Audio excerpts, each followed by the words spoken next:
programa Contraponto de hoje está discutindo se a nova lei do divórcio pode ou não banalizar o casamento. Continuando então aqui com as nossas perguntas, nós temos a seguinte questão: é comum casais que vivem juntos e não se casam no civil ou no religioso.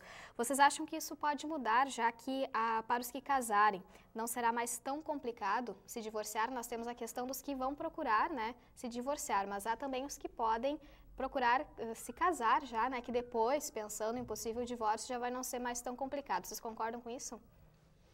Bem, eu acho que inicialmente é bom deixar bem clara a seguinte distinção.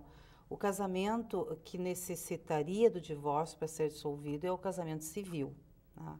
As pessoas, elas casam no civil e no religioso, normalmente. Segundo as suas crenças religiosas, elas vão buscar o culto religioso. E o casamento civil é o que vai dar efetivamente todos os efeitos jurídicos, como, por exemplo, a mudança do estado civil. Né?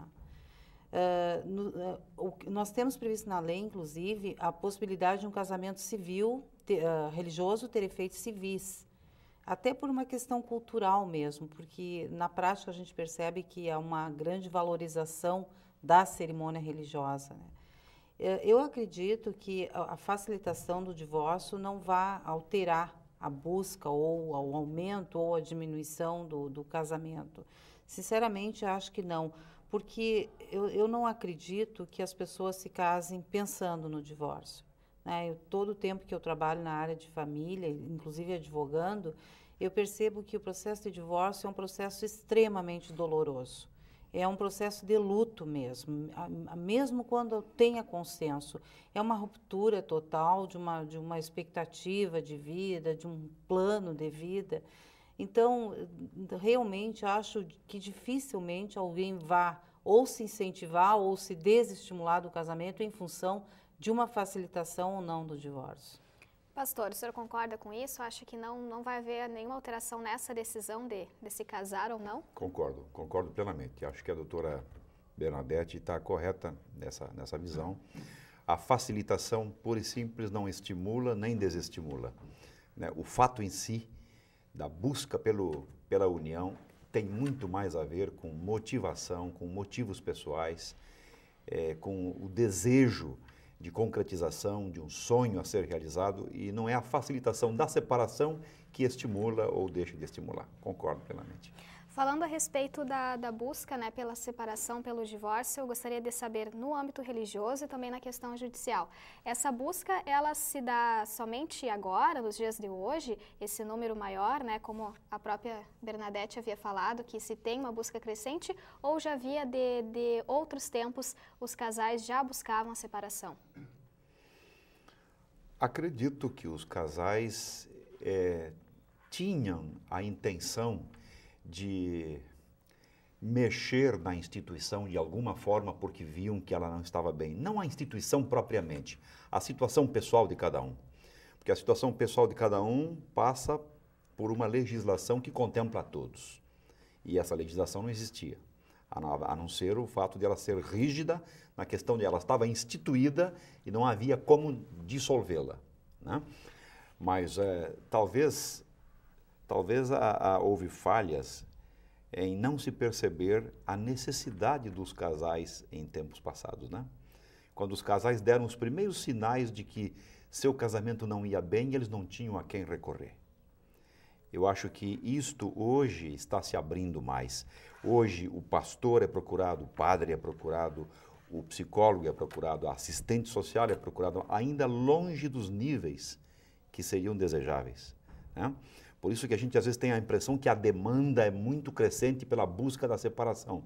Eu não sei se ela é tão mais crescente do que a busca pela união, porque no Brasil ainda o jogo está sendo ganho pelo casamento. Ainda está 3-1.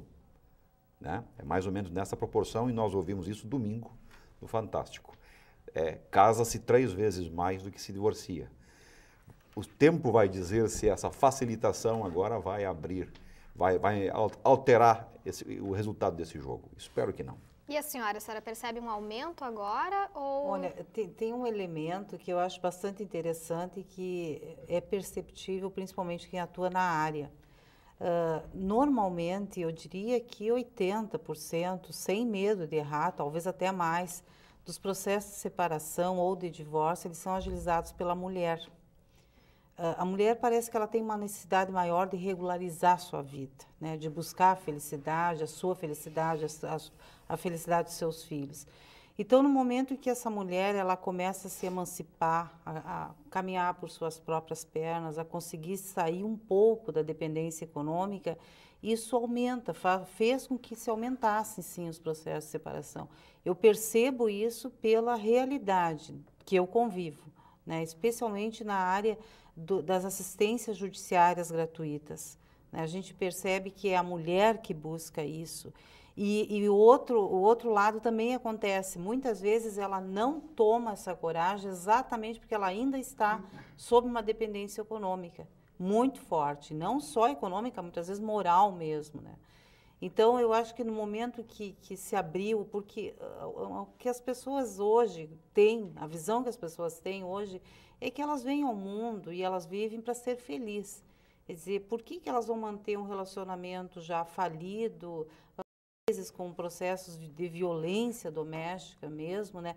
Por uma questão de crença até religiosa mesmo, porque nós temos que lembrar, por exemplo, que a Igreja Católica não admite o divórcio, né? Para a Igreja Católica, o casamento ainda é indissolúvel, né? Mas, por outro lado, os católicos continuam se divorciando a despeito disso, né? Então, eu acho que é uma mudança de mentalidade mesmo, a busca de ser feliz. Aproveitando então a tua declaração, eu gostaria de perguntar o seguinte: até que ponto vocês acreditam que as pessoas devem buscar manter o casamento? Existe um limite? Eu penso que não é tão fácil assim responder essa questão. Não se pode simplesmente dizer, olha, o limite está ali ou está lá, porque cada um conhece o seu próprio limite e ninguém conhece o limite dos outros. Então, estabelecer, escrever a respeito, dizer que o limite é ali ou é lá, é muito complexo, né? O que nós precisaríamos permitir é que houvesse uma interlocução maior, que esses casais tivessem oportunidades múltiplas de expor o que estão sentindo, para que pudessem efetivamente buscar e encontrar ajuda, antes que cogitassem a hipótese de separação. Me parece que isto está faltando, né? Se a mulher está tomando mais agora a iniciativa, por uma série de razões, inclusive pela própria emancipação da mulher, do ponto de vista social, é preciso dar a essa mesma mulher que tem esta tendência de busca natural de organização, de melhor organização da sua vida, a oportunidade de também refletir sobre o seu matrimônio, sobre o seu casamento. Quando uma das partes começa por dizer, espera lá, deixa eu ver onde é que eu errei e deixa eu consertar a minha parte, isso pode resultar num benefício extraordinário. E para isso eu teria até uma sugestão. É uma pena que esse livro está esgotado, está difícil de achá-lo. Mas eu vou colocá-lo aqui para que fique isso na memória de todos. Marabel Morgan escreveu um livro chamado A Mulher Total. Talvez o título esteja um pouquinho inadequado, seria O Casal Total, o melhor título. Mas o que ela faz? Ela faz o exercício de perceber onde é que ela estava errando para o fracasso do seu matrimônio. E ela vai atrás de cada ponto e corrige. E à medida em que ela vai corrigindo esses pontos, ela provoca a mudança, a otimização de atitudes da outra parte, do seu marido. E isso salva o seu casamento. E ela depois se tornou uma palestrante ilustre por todos os Estados Unidos, ensinando, mostrando que este passo a passo tem que ser feito tanto por um quanto por outro. Mas alguém tem que tomar a iniciativa.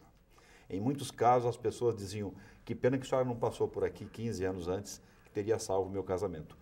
Este tipo de coisa, eu acho que está faltando na nossa sociedade, antes que se cogite as repercussões e o impacto da separação.